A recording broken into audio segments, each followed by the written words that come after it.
اس موجودہ دنیا میں، پریزنٹ ورلڈ میں،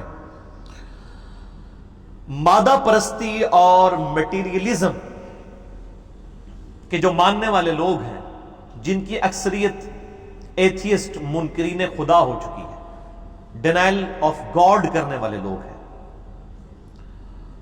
ان میں ایک خرابی ہے کہ وہ اپنی مرضی کی زندگی گزارنا چاہتے ہیں، اور یہ ہر بندے کی انسٹنکٹ میں چیز داخل ہے کہ وہ اپنی مرضی کی زندگی گزارنا چاہتا ہے۔ میری مرضی کی زندگی کے دوران، میری ول اور میری مرضی کی زندگی کے درمیان جو سب سے بڑی رکاوٹ ہے وہ گاڈ ہے۔ اگر میں خدا کو ہٹانے میں کامیاب ہو جاؤں تو میں اپنی مرضی کی زندگی گزار سکتا ہوں۔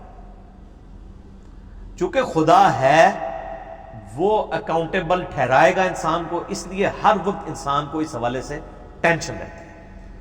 اب خدا سے آنکھیں بند کرنے کے لیے یہ چیز ضروری ہے کہ انسان ڈینائل آف گاڈ کرتا ہے۔ آپ دیکھیں کہ اس وقت یورپ اور امریکہ میں اکثریت کرسچنز کی وہ ایتھیسٹ ہو چکی ہے، وہ پریکٹسنگ رہی نہیں، حتیٰ کہ ان میں سے کئی پادری جو ہیں وہ مسلمانوں کے ہاتھ اپنے گرجے بیچ رہے ہیں اور وہاں پہ مسجدیں بن رہی ہیں، جو میں کہتا ہوں نا کہ کولڈ وار مسلمان ون کر رہے ہیں۔ تو یہ جتنے مٹیریلزم کے ماننے والے لوگ ہیں، ایتھیسٹ ہیں، ڈینائل آف گاڈ کرنے والے لوگ ہیں، ان کو سب سے بڑا پیٹ میں مروڑ یہ ہے کہ Islam is the only practising religion on the face of earth. اس دنیا پہ اسلام ہی واحد دین ہے، یا مذہب بھی کہہ لیں کسی معنوں میں، جو پریکٹس کیا جاتا ہے، جس پہ لوگ چل رہے ہیں۔ آج کے اس پرفتن دور میں بھی 40 سے 50 لاکھ 4 to 5 ملین لوگ ہر سال حج کرتے ہیں، کروڑوں لوگ خدا کے سامنے جھکتے ہیں، الحمدللہ۔ اور یہ تو میں اعمال کی بات کر رہا ہوں، عقیدے میں تو ہمارے جو بے عمل مسلمان ہیں وہ بھی اتنے راسخ العقیدہ ہیں جتنے کہ عمل کرنے والے مسلمان ہیں۔ عقیدے کا یہ حال، کوئی بالکل میرے جیسا گیا گزرا مسلمان بھی ہے نا، اس کی بھی جو کمٹمنٹ ہے توحید کے ساتھ اور نبی صلی اللہ علیہ وآلہ وسلم کی محبت کے ساتھ، وہ ان میچبل ہے، کوئی کمپرومائز نہیں اس کو۔ اور یہ مسلمانوں کے پاس سب سے بڑا ایسٹ ہے کہ جتنا بھی گیا گزرا مسلمان، حتیٰ کہ آپ دیکھیں جو یورپ اور امریکہ سے لوگ آتے ہیں، ان کے سسٹم کی کتنی تعریفیں کرتے ہیں، لیکن کبھی کسی مسلمان نے ان کے سسٹم سے امپریس ہو کے ان کا دین قبول نہیں کیا۔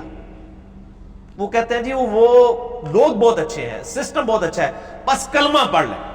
یعنی اس بے عمل انسان کو بھی یہ بات پتا ہے کہ جو میرا عقیدہ ہے نا، یہ اتنا بڑا 24 کیرٹ سونا ہے کہ اس کے مقابلے میں کوئی چیز نہیں ہے۔ اگرچہ وہ ان کی ہر چیز سے متاثر ہوتے ہیں، لیکن اس کے باوجود ان کے دین سے متاثر نہیں ہوتے۔ یہ اسلام کی سب سے بڑی طاقت ہے، اور یہی اس وقت بھی تھی کہ جو اسلام قبول کرتا تھا، ایک دفعہ نبی صلی اللہ علیہ وآلہ وسلم کا مبارک دامن تھام لیتا تھا، وہ دوبارہ اس دین سے ہٹتا ہی نہیں تھا۔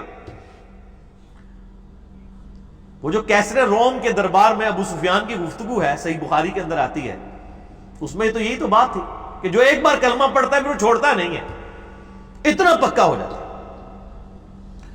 تو شیطان کے جو فالوورز ہیں، ان کے لیے سب سے بڑی رکاوٹ دنیا میں شیطنت کو پھیلانے میں سب سے بڑی رکاوٹ مسلمان ہے، چونکہ دنیا پہ گاڈ کے ریپریزنٹیٹو کون ہے؟ مسلمان۔ دنیا میں جب کبھی بھی ہومو سیکچولیٹی کے بارے میں بات ہوگی، ہم جنس پرستی کے بارے میں، سب سے پہلے مسلمان مخالفت کر دیں گے۔ عورتوں کی بہرہ روی کے اوپر بات ہوگی، ان کو کموڈٹی بنا کر پیش کیا جائے گا، مسلمان سامنے کھڑے ہو جائیں گے کہ نہیں، اسلام نے عورتوں کو عزت دی ہے۔ تو شیطان اور اس کے ماننے والوں کے لیے سب سے بڑی رکاوٹ دنیا میں لادینیت پھیلانے کے لیے سب سے بڑی رکاوٹ مسلمان ہے۔ اس لیے وہ اپنا یہ بدلہ مسلمانوں سے لیتے ہیں، ان کو تکلیف دینے کے لیے نبی صلی اللہ علیہ وآلہ وسلم کے کارٹون بنا کر، آپ صلی اللہ علیہ وآلہ وسلم کی پرسنالٹی کو ملائن کرنے کے لیے آپ صلی اللہ علیہ وآلہ وسلم کے خلاف گستاخانہ فلمیں بنا کر، نعوذ باللہ من ذالک۔